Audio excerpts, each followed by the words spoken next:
Welcome to Enlighten Your Souls with Islamic knowledge provided by the platform of Ruke Buli, Speech of Soul. نحمده ونصلي على رسوله الكريم أما بعد فأعوذ بالله من الشيطان الرجيم بسم الله الرحمن الرحيم وعن عمر بن الخطاب رضي الله تعالى قال قدم على النبي صلى الله عليه وسلم سبي فإذا امرأة من السبي قال تحلب سبيها تسعى إذا وجدت سبيا في السبي أخذته فألصقته ببطنها وأرضعته فقال لنا النبي صلى الله عليه وسلم أترون هذه طارحة ولدها في النار فقلنا لا وهي تقدر على أن لا تطرحه فقال الله أرحم لعباده من هذه بولدها. حضرت عمر بن خطاب رضی اللہ عنہ فرماتے ہیں کہ ایک دفعہ نبی کریم صلی اللہ علیہ وسلم کے پاس کچھ قیدی آئے جن میں ایک عورت بھی تھی، اور وہ دودھ کی کثرت کی وجہ سے اس کی چھاتیاں بہہ رہی تھیں کیونکہ اس کا بچہ نہیں تھا جو اس کا دودھ پیتا. وہ اپنا دودھ پلانے کی خاطر کسی بچے کی تلاش میں ادھر ادھر دوڑتی تھی. چنانچہ جب وہ قیدیوں میں سے کسی بچے کو پا لیتی تو اپنے بچے کی محبت میں اسے لے کر اپنے پیٹ سے لگاتی، اسے دودھ پلانے لگتی. یہ دیکھ کر نبی کریم صلی اللہ علیہ وسلم نے ہم سے فرمایا کیا تمہارے خیال میں یہ عورت اپنے بچے کو آگ میں ڈالے گی؟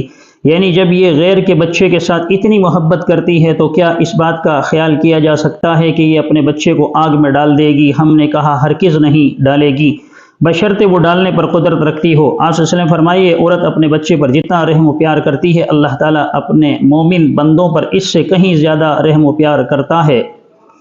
حضرت عمر بن خطاب رضی اللہ تعالیٰ سے یہ روایت صحیح بخاری میں مروی ہے. وہ فرماتے ہیں کہ نبی کریم صلی اللہ علیہ وسلم نے ایک جنگ کے موقع پر دیکھا کہ آپ صلی اللہ علیہ وسلم کے ہاں کچھ قیدی جو ہے وہ بنائے گئے تھے. آپ صلی اللہ علیہ وسلم نے دیکھا کہ ایک خاتون ایسی ہے کہ جس کا اپنا بچہ مر گیا تھا جس کی وجہ سے اس کی چھاتی میں دودھ تھا. وہ خاتون ادھر ادھر وہ بھٹک رہی تھی اور ادھر ادھر بھاگ دوڑ کر رہی تھی، اس انتظار میں تھی کہ کہیں ایسا بچہ اسے نظر آ جائے جو دودھ پیتا ہو، یعنی اس کی جو عمر ہے وہ دودھ پینے کی ہو. ادھر ادھر بھٹک رہی تھی اور ادھر ادھر جو ہے وہ دوڑ رہی تھی. تو پوچھا گیا کہ کیوں؟ اس نے کہا کہ میں اسے دودھ پلانا چاہتی ہوں. آپ صلی اللہ علیہ وسلم نے صحابہ سے فرمایا کہ تم اس کے بارے میں کیا کہتے ہو؟ کیا یہ عورت اپنے بچے کو وہ جہنم میں ڈال دے گی؟ تو صحابہ نے فرمایا کہ نہیں، ہرگز نہیں، اگر اسے یہ اختیار دے دیا جائے، یعنی اسے یہ اختیار دے دیا جائے کہ تو اپنے بچے کو جہنم میں ڈالے یا نہ ڈالے، یعنی اس کے جہنم میں داخل ہونے کے لیے اسے اگر اجازت مرحمت فرما دی جائے.